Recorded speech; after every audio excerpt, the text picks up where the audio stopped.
Mga nananamantala di umano sa kamusmusan ng mga batang walang kamuang-muang na resibuhan. Sa kalip na kalinga at pagmamahal, pagmamaltrato, pang-abuso at pagpapabaya di umano ang kanilang natanggap sa loob ng tahanan at maging sa paaralan. Pebrero nitong taon, lumapit sa resibo ang isang concerned citizen na si Ramel Mutita. Kasama niya si Gretchen, ina ng 11 anyos na bata na si Nathan. Hindi nila mga tunay na pangalan. Sumbong nila, pinagsamantalahan daw si Nathan ng kanyang teacher sa loob mismo ng eskwelahan. Meron pong mga screenshots na talagang meron silang relasyon. Umuwi ang bata ng may sugat sa lips, mga 2 beses. Ilang mga screenshot ng pag-uusap ng guro at ng estudyante ang nagsilbing resibo ni na Gretchen. Yan sa chat po, yung una po, kala po nakikip-trip lang siya, kaya nakisabay na lang po. Yung big I love you siya, gano'n. Yung parang namimiss niya po ako, gano'n. Yung hug ko, gano'n. Hanggang noong December 2023, hindi raw inaasahan ni Nathan ang ikinilos ng kanyang teacher. Yung magugas po ako ng kamay, parang sinara niya po yung pinto.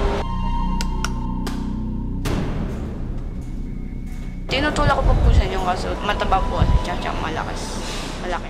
Personal po nating sasamahan ang biktima, kasama po yung kanyang guardian, dito mismo sa Women and Children Protection Center para ho doon sa formal na paghahain ng reklamo. Dito lumabas ang katotohanan tungkol sa pinagdaanan di umano ni Nathan sa kamay ng kanyang guro. After thorough interview, doon nga na-disclose niya na merong nangyari sa kanila 4 times. Pangako naman ng Department of Education. Napaka-fast track na po natin yung investigasyon dahil napaka-serious po o grabe no, paratang laban. At kawawa naman yung bata kung totoo nga.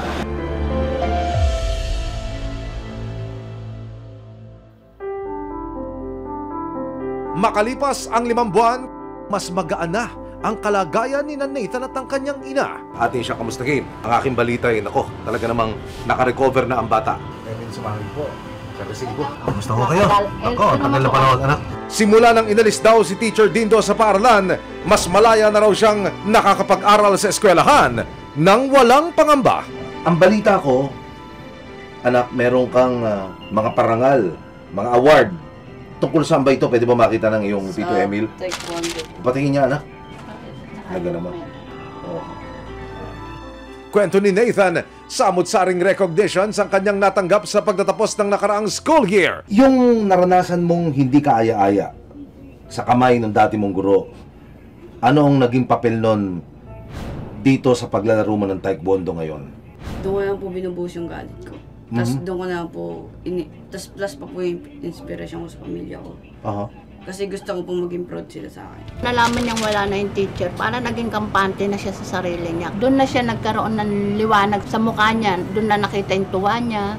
Patuloy rin ang kanilang pagdalo sa pagdinig ng kasong sexual abuse laban kay Teacher Dindo. Sakaling mapatunayang nagkasala, 6 na taon hanggang 12 taong pagkakakulong ang parusang pwedeng kaharapin ng akusadong teacher.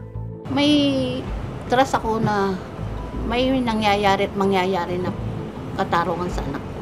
Kaya yung paglapit ko nga sa resibo ay malaking bagay yun.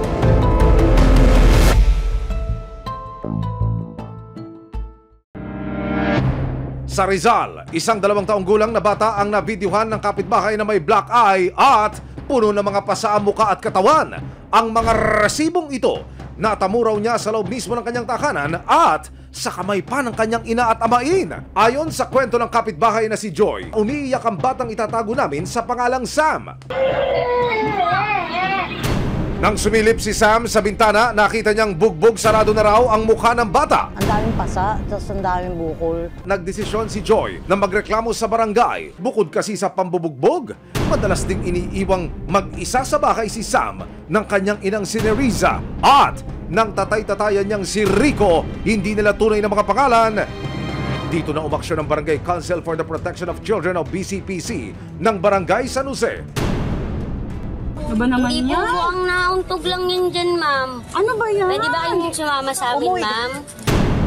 Nang tanungin siya tungkol sa mga pasa at iba pang marka sa katawan ng bata, nagawa lang daw niya ang mga ito ng dahil sa gigil.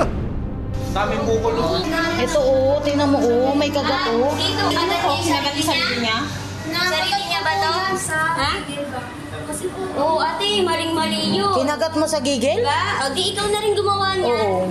At dahil 17 taong gulang pa lang si Nerissa, pinatawag ng barangay ang kanyang ina na itatago namin sa pangalang Lola Evelyn. Unang beses lang daw niyang nalaman ng kalbaryong sinapit ng kanyang apo sa kamay ng kanyang anak.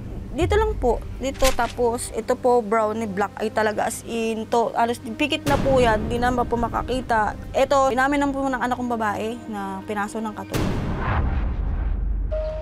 Agad ding naaresto ng Montalban PNP si Rico na siyang stepfather ni Sam. At dahil menor de edad ang nanay ng biktima, imbes na sa presinto, dinala siya sa isang shelter para sa children in conflict with the law.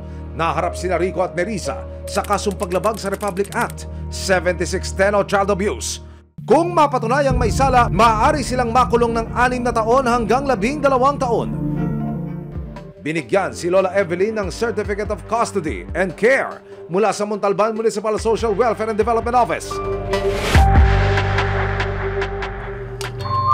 4 na buwan makalipas ang bangungot na sinapit ni Sam, muli namin siyang binisita at inalam ang kalagayan sa pangangalaga ng kanyang lola.